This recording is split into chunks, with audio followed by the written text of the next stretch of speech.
It's New Year's Eve and our current time is 6:23. Now, a story featuring the Kansas Children's Discovery Center was on this very program yesterday. But to hear more about what's happening at one of Topeka's treasures, we welcome Laura Burton, the Director of Marketing and Development. Laura, welcome back to KSNT News and good morning.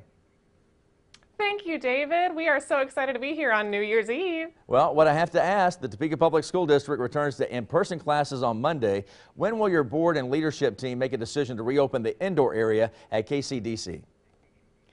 Well, we have a reopened task force with physicians and public health experts that are working very hard on that all the time. They'll be making that decision. They're taking a lot into account, David. So we don't currently have an indoor reopen date. We are still doing outdoor sessions, though, for time-ticketed entry. And we're excited to get kids in the building just as soon as we can. Do you think you would have notice of at least a week or two to get notice out? It's not going to be like the day before. What's the timeline on it, you think? Absolutely, absolutely. Well, we always want to make sure people know when that fun day is going to arrive. So as soon as I have the date, we'll be getting the word out. All right, so yesterday on the show, reporter James Ryan featured the Children's Discovery Center's reach to 10 areas across Topeka. So tell us how that initiative actually provides educational stimulation to a kid that may never have the chance to come to your facility. Absolutely. Well, you know, when the museum indoors is closed, we've been trying to think about ways to get the museum experience out in the community to kids who aren't able to visit, which is good for lots of reasons. And so we have a collection of new activated play spaces in 10 parks all across Topeka. They are these really exciting hopscotch style activities where kids can spell and count and identify patterns and do seek and find. It's a way of turning sidewalks into really fun educational play spaces. And it brings just a little bit of the museum fun out into local parks. We were very excited to be able to do the project with Shawnee County Parks and Rec support and also Shawnee County Coronavirus Relief Funds. It's a really fun project and one that we know is going to help kids learn and play.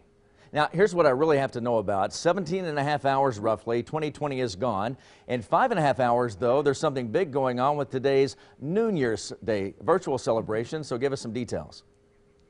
Absolutely. Well, you know, we serve little kids primarily, David, and their families, and little kids have a hard time staying up till midnight. Their parents have a really hard time letting them stay up till midnight. So we like to celebrate New Year's Eve at noon, and every year we've done an annual New Year's Eve, though our friends at KSNT have always been there for the big balloon drop and party and celebration. Obviously, we can't do that safely this year, so we're doing a virtual event.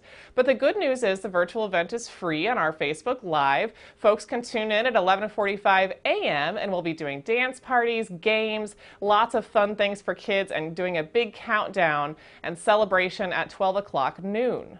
All right, so everybody get in place at 11:30, get on at 11:45, and do that big countdown and games. What we're also looking at is contact information, Laura, because I know people either want to donate or volunteer. So how can they contact you? Of course.